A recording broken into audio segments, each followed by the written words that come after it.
नमस्ते। छत्तीसगढ़ व्यापम सीजी व्यापम द्वारा आयोजित ट्रैफिक पुलिस परीक्षा की तैयारी के लिए मोटर वाहन अधिनियम मोटर व्हीकल्स एक्ट एक अत्यंत महत्वपूर्ण विषय है। यहाँ इस अधिनियम की मुख्य बातों को सरल हिंदी में समझाया गया है जो आपकी परीक्षा के लिए उपयोगी होंगी। मोटर वाहन अधिनियम एक परिचय। भारत में सड़क यातायात को व्यवस्थित करने के लिए मोटर वाहन अधिनियम 1988 लागू किया गया था। ध्यान दें, ये 1988 का एक्ट है जो 1 जुलाई 1989 से प्रभावी हुआ। 2019 में इसमें बड़े बदलाव किए गए ताकि नियमों को सख्त बनाया जा सके। एक महत्वपूर्ण अध्याय चैप्टर्स। अध्याय 2 ड्राइविंग लाइसेंस डीएल से संबंधित नियम। अध्याय 4 वाहनों का पंजीकरण रजिस्ट्रेशन। अध्याय 5 परिवहन वाहनों का नियंत्रण। अध्याय 8 यातायात का नियंत्रण। 2 ड्राइविंग लाइसेंस के मुख्य नियम। आयु सीमा। बिना गियर वाली मोटरसाइकिल 50 घन सेंटीमीटर तक 16 वर्ष। सामान्य मोटर वाहन एलएमवी 18 वर्ष। परिवहन वाहन कमर्शियल 20 वर्ष। वैधता लर्निंग लाइसेंस केवल 6 महीने के लिए वैध होता है। 3 महत्वपूर्ण धाराएं और दंड। 2019 संशोधन के बाद परीक्षा में धाराओं और उनसे संबंधित जुर्मानों के बारे में अक्सर पूछा जाता है। यहां मुख्य तालिका दी गई है। अपराध ऑफेंस धारा सेक्शन। नया जुर्माना पेनल्टी। बिना लाइसेंस के वाहन चलाना धारा 181 5,000 रुपये। शराब पीकर गाड़ी चलाना धारा 185 10,000 रुपये पहली बार। ओवर स्पीडिंग तेज गति धारा 183 1,000 रुपीज माइनस 2,000 रुपीज एलएमवी के लिए। बिना हेलमेट के गाड़ी चलाना धारा 194 डी 1,000 रुपये और 3 महीने के लिए डीएल सस्पेंड सीट बेल्ट न लगाना धारा 194 बी 1,000 रुपीज बिना बीमा इंश्योरेंस के वाहन धारा 196 2,000 रुपीज आपातकालीन वाहनों एम्बुलेंस को रास्ता न देना धारा 194 ई 10,000 रुपीज। नाबालिग द्वारा अपराध धारा 199 ए 25,000 रुपये और अभिभावक को 3 साल की जेल। 4 सड़क संकेत रोड साइंस। ट्रैफिक पुलिस परीक्षा के लिए सड़क संकेतों को समझना जरूरी है। ये 3 प्रकार के होते हैं। 1 अनिवार्य संकेत मैंडेटरी। ये गोल घेरे में होते हैं जैसे नो एंट्री यू टर्न मना है, इनका उल्लंघन अपराध है। 2 चेतावनी संकेत कॉशनरी। ये त्रिकोण ट्रायंगल में होते हैं जैसे आगे संकरा रास्ता है। 3 सूचनात्मक संकेत इन्फॉर्मेटिव। ये आयताकार रेक्टेंगल होते हैं जैसे अस्पताल पेट्रोल पंप। 5 छत्तीसगढ़ विशेष सीजी व्यापम टिप्स। छत्तीसगढ़ में वाहनों का कोड सीजी से शुरू होता है जैसे रायपुर के लिए सीजी 04, बिलासपुर के लिए सीजी 10। ई चालान। छत्तीसगढ़ पुलिस अब डिजिटल चालान का अधिक उपयोग कर रही है जिसे परिवहन ऐप के माध्यम से ट्रैक किया जाता है। याद रखने योग्य मुख्य बिंदु। गोल्डन आवर गोल्डन आवर सड़क दुर्घटना के बाद का पहला 1 घंटा जिसमें घायल को तुरंत इलाज मिलने पर जान बचने की संभावना सबसे अधिक होती है। गुड समैरिटन वो व्यक्ति जो स्वेच्छा से दुर्घटना पीड़ित की मदद करता है। कानूनन उसे पुलिस या अस्पताल द्वारा परेशान नहीं किया जा सकता। अगला कदम। निश्चित रूप से मोटर वाहन अधिनियम मोटर व्हीकल्स एक्ट के पहले 5 अध्यायों को विस्तार से समझना आपकी परीक्षा के लिए बहुत जरूरी है। नीचे इन अध्यायों की विस्तृत व्याख्या दी गई है। मोटर वाहन अधिनियम अध्याय 1 से 5। अध्याय 1 प्रारंभिक प्रिलिमिनरी। यह अध्याय एक्ट की नींव रखता है। इसमें परिभाषाएं दी गई हैं जो पूरी किताब में इस्तेमाल होती हैं। धारा 1 इसका नाम मोटरयान अधिनियम 1988 है और ये पूरे भारत में लागू है। धारा 2 इसमें महत्वपूर्ण शब्दों को परिभाषित किया गया है। भार रहित वजन अनलेडन वेट वाहन का वो वजन जिसमें ईंधन या चालक का वजन शामिल न हो। सार्वजनिक स्थान कोई भी सड़क या स्थान जहां जनता को जाने का अधिकार हो। परिवहन वाहन ट्रांसपोर्ट व्हीकल वो वाहन जो माल या यात्रियों को किराए पर ढोता है। अध्याय 2 मोटर यानों के चालकों का लाइसेंस लाइसेंसिंग ऑफ ड्राइवर्स। यह अध्याय सबसे महत्वपूर्ण है क्योंकि यह तय करता है कि सड़क पर कौन गाड़ी चला सकता है। धारा 3 बिना प्रभावी ड्राइविंग लाइसेंस डीएल के सार्वजनिक स्थान पर वाहन चलाना प्रतिबंधित है। धारा 4 आयु सीमा इंटू 16 वर्ष 50 सीसी तक की बिना गियर वाली गाड़ी। 18 वर्ष हल्की मोटर गाड़ी एलएमवी कार बाइक। 20 वर्ष परिवहन वाहन ट्रांसपोर्ट कमर्शियल। धारा 7 लर्निंग लाइसेंस प्राप्त करने के नियम।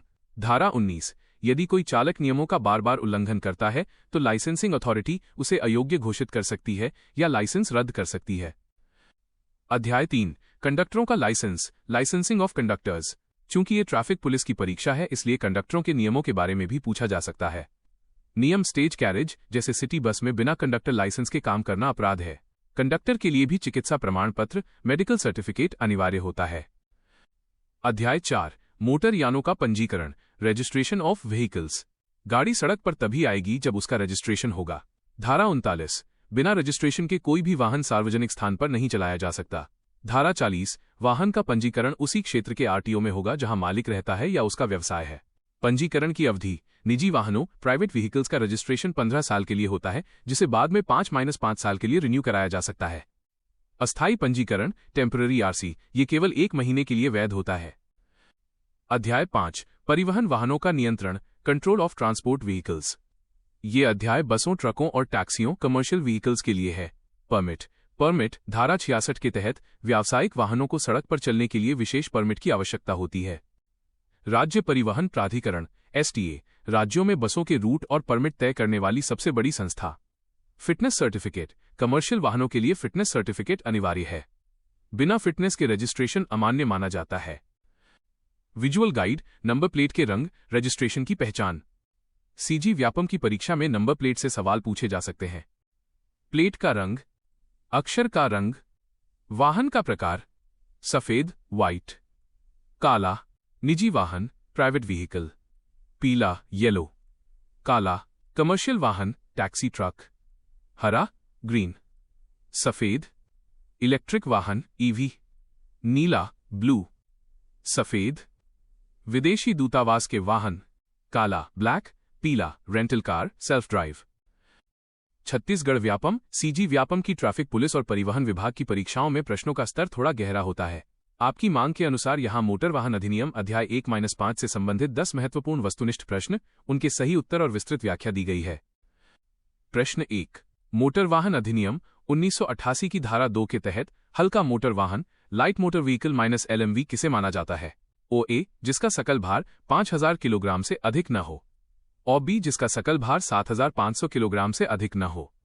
OC, जिसका सकल भार 10000 किलोग्राम से अधिक न हो। और D, जिसका सकल भार 12000 किलोग्राम से अधिक न हो। उत्तर OB 7500 किलोग्राम से अधिक न हो। व्याख्या, धारा 2(21) के अनुसार LMV वो शक्ति चालित वाहन है जिसका कुल वजन ग्रॉस व्हीकल वेट 7500 किलोग्राम से अधिक नहीं होता। इसमें कार, जीप और छोटे पिकअप वाहन शामिल हैं। प्रश्न 2, धारा 4 के अनुसार किसी सार्वजनिक स्थान पर परिवहन वाहन कमर्शियल व्हीकल चलाने के लिए चालक की न्यूनतम आयु क्या होनी चाहिए? A 18 वर्ष और B 21 वर्ष, C 20 वर्ष, E 25 वर्ष। उत्तर C 20 वर्ष। व्याख्या, निजी वाहन LMV के लिए आयु 18 वर्ष है, लेकिन ट्रक या बस जैसे परिवहन वाहनों को चलाने के लिए कानूनन न्यूनतम आयु 20 वर्ष निर्धारित की गई है। प्रश्न 3, मोटर वाहन अधिनियम का अध्याय 4 मुख्य रूप से किससे संबंधित है? A ड्राइविंग लाइसेंस का प्रावधान और B कंडक्टरों का लाइसेंस, C मोटर वाहनों का पंजीकरण रजिस्ट्रेशन और D दावों का न्यायाधिकरण। उत्तर C मोटर वाहनों का पंजीकरण रजिस्ट्रेशन। व्याख्या, अध्याय 4 धारा 39 से 65 तक में वाहनों के रजिस्ट्रेशन RC की वैधता और स्थानांतरण के नियमों का वर्णन है। प्रश्न 4, किसी नए निजी वाहन का पंजीकरण रजिस्ट्रेशन सर्टिफिकेट कितने समय के लिए वैध होता है? A 10 वर्ष, B 15 वर्ष, C 20 वर्ष, D 5 वर्ष। उत्तर B 15 वर्ष। व्याख्या, धारा 41 के तहत एक नई निजी कार या दुपहिया वाहन का पंजीकरण पहली बार में 15 वर्षों के लिए किया जाता है, जिसके बाद इसे हर 5 साल में रिन्यू कराना पड़ता है। प्रश्न 5, यदि कोई व्यक्ति मोटरयान अधिनियम की धारा 3 या 4 का उल्लंघन बिना लाइसेंस के गाड़ी चलाना करता है तो उसे किस धारा के तहत दंडित किया जाएगा? A धारा 177, B धारा 181, C धारा 185, D धारा 192। उत्तर धारा 181। व्याख्या, धारा 181 के तहत बिना वैध ड्राइविंग लाइसेंस के गाड़ी चलाने पर 5000 रुपये तक का जुर्माना या 3 महीने तक की जेल या दोनों का प्रावधान है। प्रश्न 6, धारा 56 के अनुसार एक परिवहन वाहन जैसे ट्रक बस के पास फिटनेस सर्टिफिकेट न होने पर क्या प्रभाव पड़ेगा? A केवल जुर्माना लगेगा, B वाहन का पंजीकरण RC अमान्य माना जाएगा, C उसे केवल रात में चलाने की अनुमति होगी, D उसे केवल खाली चलाने की अनुमति होगी। उत्तर B वाहन का पंजीकरण RC अमान्य माना जाएगा।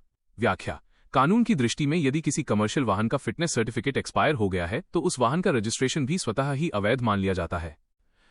प्रश्न 7, अध्याय 5 के तहत परमिट की आवश्यकता किसे होती है?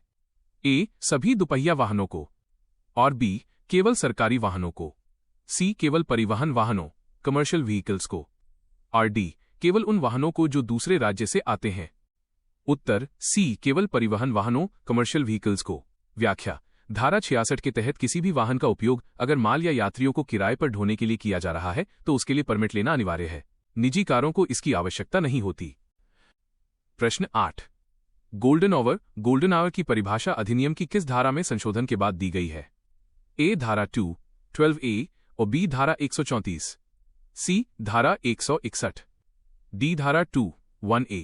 उत्तर ए धारा 2(12)(a). व्याख्या: 2019 के संशोधन के बाद धारा 2(12)(a) जोड़ी गई, जो गोल्डन आवर को दुर्घटना के बाद के पहले 1 घंटे के रूप में परिभाषित करती है, जिसमें घायल की जान बचने की सर्वाधिक संभावना होती है। प्रश्न 9। अस्थायी पंजीकरण टेम्पररी आरसी की अधिकतम अवधि क्या होती है? ए 15 दिन, बी 1 महीना, सी 3 महीने, डी 6 महीने। उत्तर बी 1 महीना। व्याख्या: धारा 43 के अनुसार अस्थायी पंजीकरण केवल 1 महीने के लिए वैध होता है। हालांकि यदि वाहन किसी बॉडी बिल्डर के पास है तो इसे विशेष परिस्थितियों में बढ़ाया जा सकता है। प्रश्न 10। छत्तीसगढ़ सीजी में ट्रैफिक सिग्नल पर लाल बत्ती का उल्लंघन करने पर किस धारा के तहत कार्रवाई की जाती है? ए धारा 112, बी धारा 129, सी धारा 184 खतरनाक तरीके से वाहन चलाना, डी धारा 177। उत्तर सी धारा 184 खतरनाक तरीके से वाहन चलाना। व्याख्या: सिग्नल जंप करना अब खतरनाक ड्राइविंग की श्रेणी में आता है। धारा 184 के तहत इसमें भारी जुर्माने का प्रावधान है।